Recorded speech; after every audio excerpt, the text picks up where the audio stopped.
Major updates that are going to shift what Nintendo is doing going forward, especially in Europe. We've got to talk about that. Plus a big update to Nintendo Switch 2 games with Fire Emblem Fortune's Weave and Granblue. We got to talk about a lot of this cool stuff coming up here. But before we continue, we are giving away a Nintendo Switch 2 at 140,000 subscribers or on September 1st, whichever comes first. Subscribe, like, comment. The winner will be chosen at random, and it's a worldwide giveaway. Thanks, peeps. All right, let's start off with the Nintendo Switch, Switch Lite, and Nintendo Switch OLED models will be discontinued in Europe in mid-February 2027. What is going on? Well, it looks like the new European law is going on with removable battery packs, and Nintendo was just like, yeah, we're good. We don't really need to do all that. We don't even sell enough in those regions anyway. And instead of replacing those with replaceable battery packs, they decided to just discontinue the system and roll out the replacements for the Nintendo Switch 2 when it comes to battery packs, or removable battery packs, that is. So let's talk about this here. Nintendo announced this in a recent FAQ about the upcoming battery-related revisions. Now, the Nintendo Switch family will continue to be manufactured throughout 2026 and remain widely available across Europe. The original Nintendo Switch launched in March 2017, with the Switch Lite following in 2019, and the Nintendo Switch OLED model in 2021. The discontinuation notice was part of an announcement outlining battery-related revisions to several Nintendo products in Europe, mainly in the Nintendo Switch 2 family, starting this summer. Nintendo will begin using user-replaceable batteries that comply with new European Union regulations. So let's go over the table here. So you have the Joy-Con pair, selected colors, left Joy-Con in neon blue, Joy-Con right neon red, and you have different colors will be available throughout different times this year, starting in the summer. And the updated specifications: battery capacity, no change. Weight, no change on that. Now, the Nintendo Switch 2 console itself, this is a big one here. And of course, autumn, we should be seeing that. And the battery capacity is 5,172 mAh, approximately 1% smaller than the current version, which is 5,220 mAh. The included Joy-Con 2 controls will also contain user replaceable batteries. The weight is approximately 411 Gs, around 10 Gs heavier than the current version, approximately 401 Gs with that current version, with the Joy-Con 2 controllers attached, approximately 548 G, around 14 G heavier than the current version, which is approximately 534 G. Now, of course, this winter, Joy-Con 2 pair, Joy-Con 2 left and right, battery capacity, no change on that one. Weight, a little bit heavier compared to where it was. Nintendo Switch 2 Pro Controller, another big one here. This winter, you should be seeing that.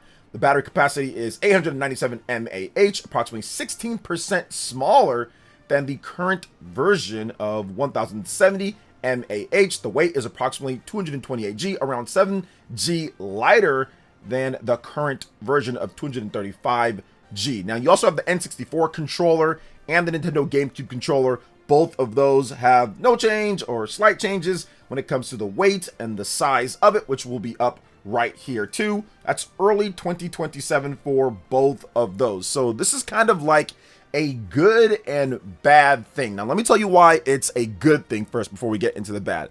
It's a good thing because having a replaceable battery pack is good. If something happens to your battery, if you want to put in a stronger battery, if just whatever, that is better for the consumer. But I do think that this came at the casualty of the Nintendo Switch 1 itself, because Nintendo probably felt that it was not a good business move to uproot their whole manufacturing process for something that doesn't sell quite that great in Europe to begin with. They're phasing that one out, and they can push more people towards the Nintendo Switch 2. So I think it was a combination of things: the increased cost when it comes to manufacturing, when it comes to importing, when it comes to everything. And they looked at the cost versus the benefit, like the weight versus the reward and all of that type of stuff, the risk and reward. And they just said, yeah, it's probably not worth it. We're going to be phasing this thing out anyway. Now, it's also worth noting, I think it's really important that this is just for Europe right now. Now, that could change. We could see these changes all throughout the world, but the regulations that the EU has is not the same as here in the US. Now, Nintendo might want to unify their process, so maybe eventually it does happen, but they're under no obligation legally to make a removable battery pack in the US or in any other regions outside of Europe. And I said that that's the good thing, right? Removable battery pack and all that. Now, the bad thing is that based off of some of these changes, you are probably going to see less battery life. Now, once again, you can replace it, but I don't know where you're going to be able to get the replaceable batteries from. Like, who's selling all those and all that? I don't know all the details with stuff like that, so we're going to have to wait for it. But I've had Nintendo Pro Controllers for a long time now. Since the Wii U, they started doing a powered, I would say, rechargeable battery. Before then, they'd always have either corded ones or they'd have batteries that you replace yourself, like AA batteries, like a Wii Remote or something like that. So before they didn't have that. But since the Wii U, we had the Wii U itself, we had the Wii U Pro Controller, and both of those still run and are great even now. And it's been a decade plus since I bought those. I got a Wii U on day one in November 2012 here in the US, and I've had no issue. I booted it up, I think last year or so, to kind of play some Wii U games and everything in the last year or two. I booted it up and there was no issues whatsoever. I didn't see any swelling or anything. Now, I know my own certain scenario is not the same as everybody else's, so I get that. So if you had issues with that, I understand completely. But for the most part, I can see a lot of Wii U Pro Control, a lot of Wii U gamepads, and the batteries are fine on those. They're completely fine. So I do think that, once again, the casualty was the Nintendo Switch 1, and you might get lower battery life or less time on your controllers now because of the smaller batteries or because of the issues with that. So there still needs to be some testing with that. I think once the controller actually comes out, then we can do for sure tests. I'm going to have to import one of these so I can just test it out myself, because I don't think we're going to get any of that this year in the US. Now, we could, but I'm not so sure about it. But I think I want to import a controller from there just so I can kind of see how it all works out and kind of how everything is. And it's just one of those things that, once again, like I said, it's good and it's bad. Now, we'll see in the long run, but like I've stated many times, even with the Nintendo Switch 1, I got a Pro Controller day one on there, and, you know, it still works just fine. I'm actually still using it. Just used it the other day for Hyrule Warriors Age of Imprisonment when my nephews came over to play. So I haven't had any issues when it comes to the battery stuff. Now, obviously, Joy-Cons with the analog sticks and some of the stuff there have been an issue, but it seems like it's straightened out here with the Nintendo Switch 2. But when it comes to the Pro Controls and the batteries and all that, I haven't had any issues since the Nintendo Switch 1 in 2017, since the Wii U in 2012. So I don't know. Like I said, it's better for the consumers, though, to give you that option if you want it. And of course, if you're already there, you already have the ones that don't have the replaceable batteries. So at the end of the day, it's really just a net positive. And if you don't want that in the future, you can import one from somewhere else. I'm pretty sure you'll be able to find one that doesn't have that. So I think all in all, it's okay. It's fine when it comes down to that. Now, when it comes to Nintendo Switch being discontinued in Europe, a lot of people have stated, oh my gosh, this is terrible, because now the Nintendo Switch 2 will not pass up the PlayStation 2 with its sales. And yeah, that's possible. I estimated if they were going to do it, it was going to happen in 2027 anyway. So if they don't get anywhere near the PlayStation 2 in 2027, and if you're looking at the sales here in the US, and if those don't line up, I'm not sure what was going to happen, because I thought Nintendo was going to discontinue the Nintendo Switch 1 in 2027 or 2028 anyway. I didn't think they were going to keep it 3 or 4 years plus into the Nintendo Switch 2's life, because that is just a huge strain on the manufacturing, and I'm pretty sure they're going to want to cut costs at some point when you're not selling more than, like, let's say 1 million or so of these Switch 1s in a year. So I do think that that was kind of winding down anyway. I think that the European battery thing just enhanced the death of it when they wanted to do it. I think maybe they probably would have done it at the end of 2027 or 2028, but now it comes a bit sooner probably for them because of this EU regulations with the battery pack and everything. So that's what's happening there. But once again,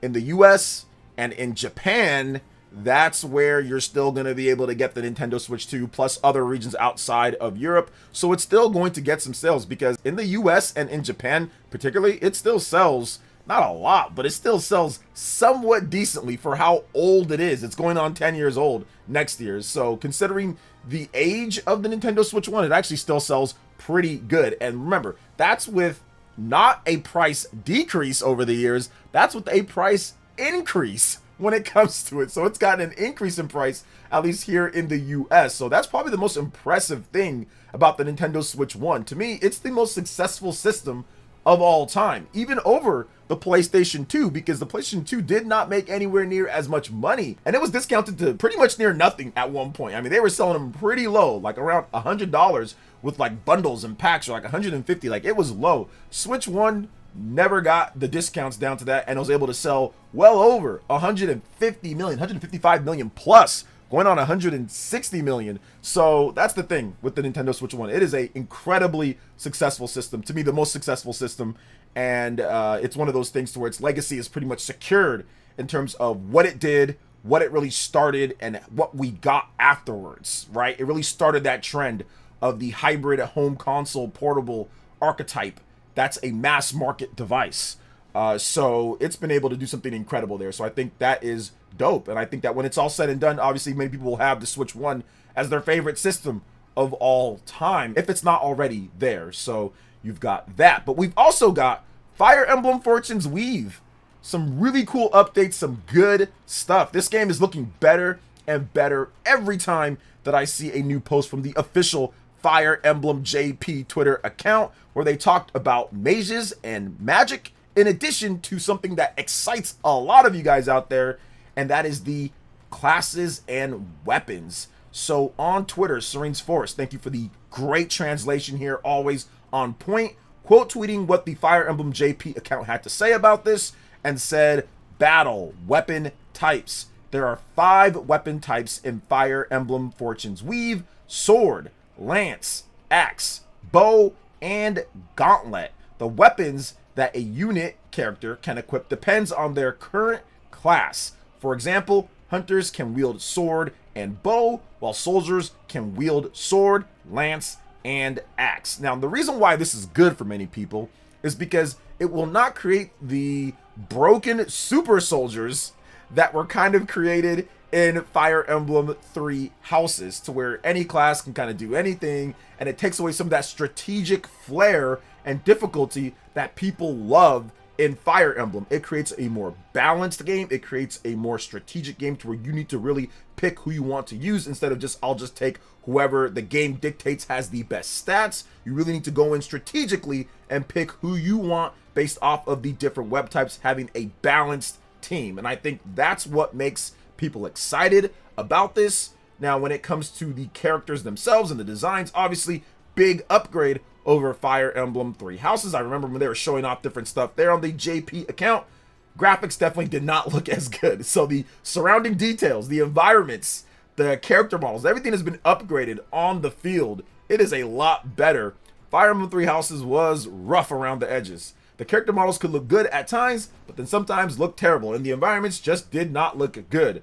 Now with the Nintendo Switch 2, you have a significantly improved system. It is looking a lot better. Now, we have more when it comes to Fire Emblem Fortune's Weave. Another post from the Fire Emblem JP account says this: classes like Diviner, tentative translation, which are proficient in magic, can attack with magic spells instead of weapons. Compared to weapons, spells have limited uses, but they can deal massive damage even to heavily armored foes. And yes, you are going to need a lot of great magic if you want to conquer any Fire Emblem game. Magic units, weight, mages, witches, diviners, whatever you want to call them, are some of my favorite units. They can attack from distance. They are powerful. They get slapped around. Defense isn't great, but the powerful magic that they wield definitely makes up for it. So I like what I'm seeing here. Once again, graphics looking nice and sharp and detailed for Fire Emblem, and I cannot wait to play this game.